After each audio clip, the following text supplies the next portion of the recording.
This almost leads, for me, to a big scandal at the BBC itself, Jimmy Savile. Let's have a look.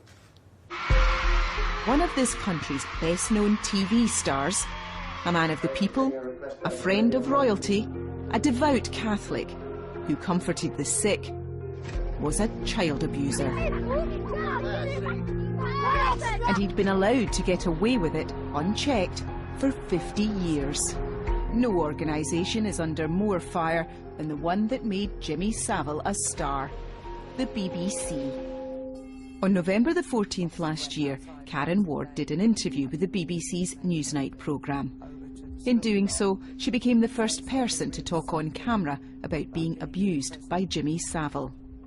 He wanted me to do things for him, he wanted me to fondle him, he asked me for oral sex, and I didn't want to. But the BBC chose not to reveal what Karen had to say.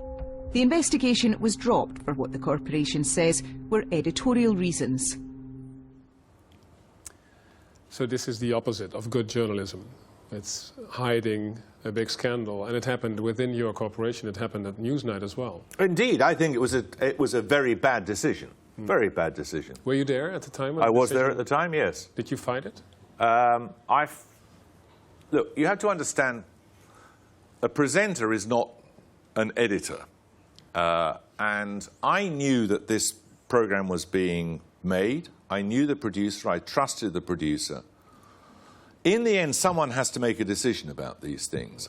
And the decision that was taken was stood on its head over the course of a weekend for reasons I do not even now understand. In my view, it was completely the wrong decision. I said so at the time. But in the end, somebody has to edit. The editor made a mistake there. But if you're there 23 years, which you were at the time, I guess that your voice has influence on the decision. I wouldn't assume that, old chap. No. You know, the BBC is a culture in which... When comes the time that you would say, OK, if you do this, then I cannot take responsibility anymore for my daytime job. I cannot anchor this show anymore when a scandal like this is being buried It was somewhere. nowhere near that. At that point, nobody, and I didn't know, and I don't think even the producer of the show knew. I mean, there were rumours about Savile for years and years and years.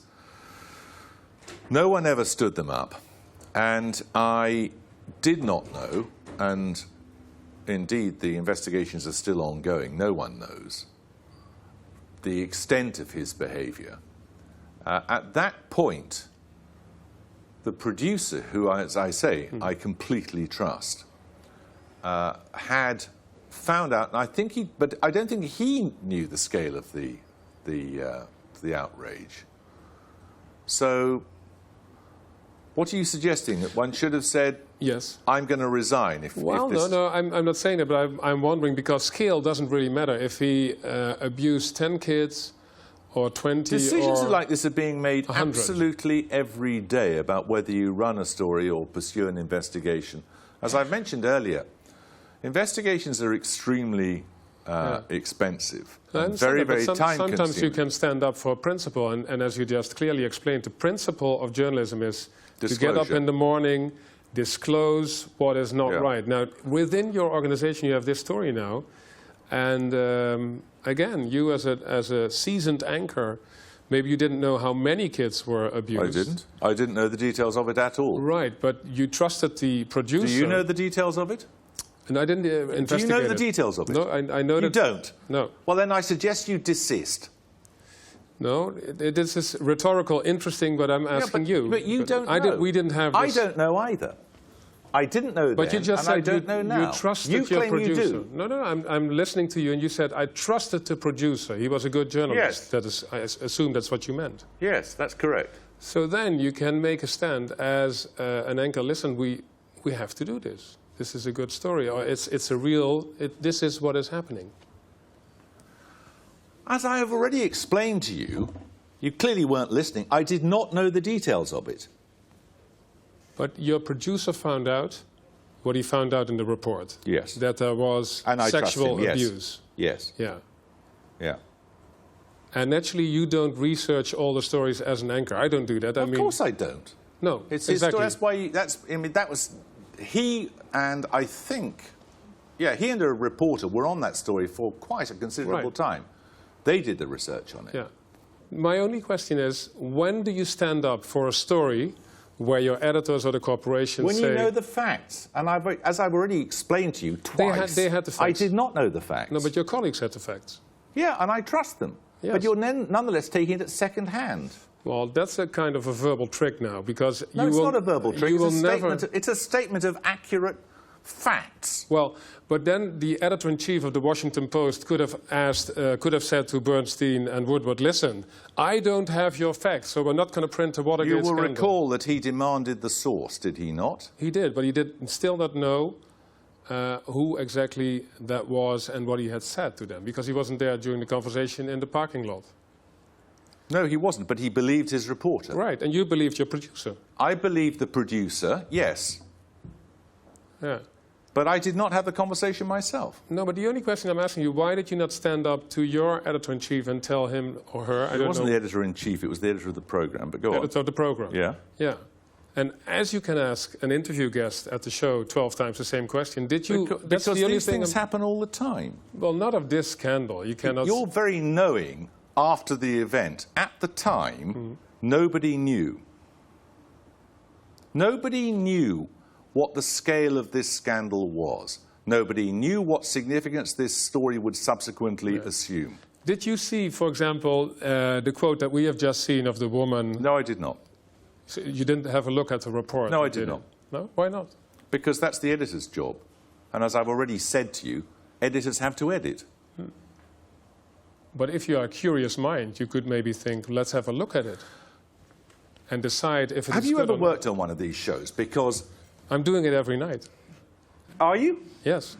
So how many pieces do you view per day before transmission? If there is a discussion about a piece, I will immediately have a look at it. We're not talking about if you've now entered a caveat. If there's a discussion, there is no discussion. Well, there was no discussion following this. This was a straight piece of investigative work. By and large, I will see, or used to see, everything that went to air before transmission, of course. But this wasn't at the stage of being about to go to air. It was in the early stages of preparation. I did not see it, and nor, frankly, should I see it. It should be seen by the editor. How could you say that if you are a curious person? If there is a debate on such a story, then... I just explained to you there was no debate. This was a freestanding investigative piece. Yeah. So the researchers were not stopped by higher authorities within the BBC? What do you mean? Well, who stopped them of broadcasting? Do you know eventually who stopped this report being broadcasted? Well, the editor did. Who he had spoken to, I do not know. And still don't? And still don't. Well, you asking me, I would have looked at the report and talked to the producer. Well, bully for you. So you, as a matter of course, see every preliminary piece of research, do you? I don't believe you. No. That's right. I just don't believe you. No, but you're right there. I would not look at everything. It's physically impossible. It takes you... How many scripts do you have to write a day? But if something is this, if there is, if it's this radioactive, I would be curious, interested, and I would like to know. No one knew it was radioactive. The guy had just died. Jimmy Savile. Yeah. Yeah. And there was this show being put up to BBC to celebrate his stardom. I'm just trying to find out. So you, as the preening presenter of this show, would come in and say, "I demand to see that." I wouldn't have to demand. I could just see it. Could you? Yeah, I can see. Who edits your show? The editor-in-chief. Exactly. Yeah. And the editor-in-chief is in the habit of inviting any Tom, Dick or Harry in to watch any sort of piece. Well, maybe not everybody, but the anchor, yes. Really? Well, it's a different culture. Really? Yeah. Interesting.